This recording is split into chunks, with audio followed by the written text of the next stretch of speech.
ایک بات کہنا چاہتی ہوں۔ جی آپ بات کریں۔ میں نے سنا ہے کہ آپ کے والدین نے آپ کو حافظہ بنانے کے لیے مدرسہ میں داخل کرا دیا اور آپ کی اسکول کی پڑھائی بھی روک دی ہے۔ یہ تو آپ کے والدین نے آپ کے ساتھ اچھا فیصلہ نہیں کیا۔ میری بہن، ہم سب مسلمان ہیں اور ایک مسلمان کو ایسی بات نہیں کرنی چاہیے۔ مقدس بہن، آپ کے والدین اس فیصلے سے آپ کا مستقبل برباد کر رہے ہیں۔ میری بہن، برباد نہیں بلکہ میرا مستقبل بنا رہے ہیں۔ وہ کیسے؟ وہ ایسے کہ حدیث شریف کا مفہوم ہے، روز محشر میں حافظہ والدین کے سر پر نور کا تاج رکھا جائے گا جس کی روشنی سورج سے کئی گنا زیادہ ہوگی۔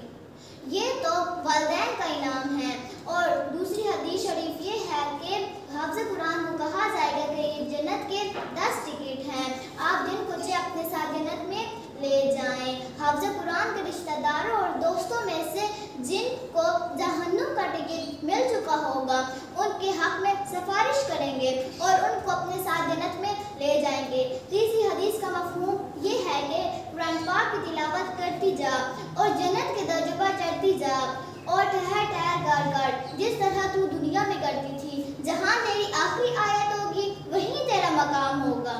اللہ توبہ، اللہ توبہ۔ یا اللہ مجھے معاف کرنا، میں حافظ قرآن کی فضیلت سے بالکل بے خبر تھی۔ میری بہن، اللہ ہم سب کو معاف فرمائے۔ آمین۔ مقدس بہن، آپ کی بات سن کر اب تو انشاءاللہ میں بھی حافظ قرآن بنوں گی اور یہ فضیلت حاصل کروں گی۔ جی ضرور، تو دیر کس بات کی؟ آپ کل ہی اپنی والدہ محترمہ کو ہمارے مدرسہ فاروقیہ صوت القرآن میں لے کر آئیں، میں آپ کا انتظار کروں گی۔ انشاءاللہ ہر مدرسے میں ہماری ملاقات ہوگی۔ السلام علیکم ورحمۃ اللہ وبرکاتہ۔ وعلیکم السلام ورحمۃ اللہ وبرکاتہ۔